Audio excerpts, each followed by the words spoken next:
তাদের ব্যক্তি ব্যাংক ভারী হয়েছে, কিন্তু জনগণের জন্য রাস্তাঘাট কালভার্ট নির্মাণ কোনো কিছুতেই অবকাঠামোগত উন্নয়ন হয় নাই। আমার নামে কোনো খারাপ কোনো রিপোর্ট নাই। আমি সেই ক্লিন ইমেজ হিসেবেই আমি প্রত্যাশী। বাংলাদেশ জাতীয়তাবাদী দল দীর্ঘ 17 বছর এই দেশের যে প্রতিকূল পরিবেশে টিকে থেকেছে, থাকার পরে এই যুদ্ধ সংগ্রাম করে যে এখনো মাঠে রাজপথে ছিল, তার প্রত্যেকটি প্রোগ্রামে আমি অংশগ্রহণ করেছি এবং জেল জুলুম রিমান্ড এবং বারবার একাধিকবার আমার রিমান্ডের শিকার হয়েছি, মামলা খেয়েছি এবং এই জুলাই আগস্টে যে বিপ্লবে সেই সম্মুখ সারিতে আমি ছিলাম। প্রত্যেকটা প্রোগ্রামে আমার অংশগ্রহণ আসছিল।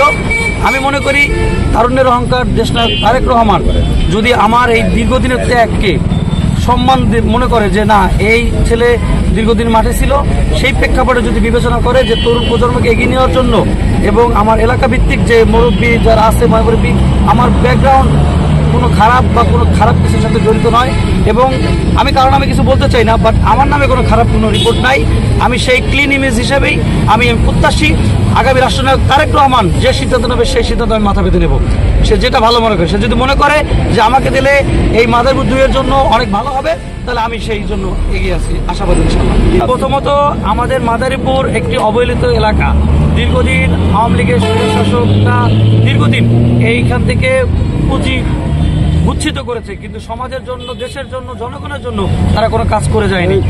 এটা কি সবাই জানে? এখানে যত লোক আছে সবাই জানে রাজ্যের মাদারীপুরের জন্য তারা কি উন্নয়ন করেছে। তাদের ব্যক্তি ব্যাংক ভারী হয়েছে, কিন্তু জনগণের জন্য রাস্তাঘাট কালভার্ট নির্মাণ কোনো কিছুতেই অবকাঠামোগত উন্নয়ন হয় নাই।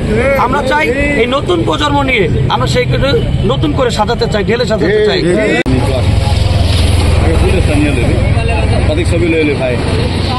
ভাই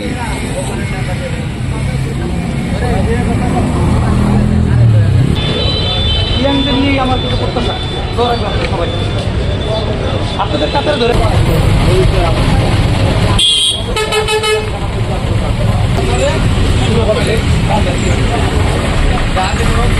ভাই সবার করে গেলাম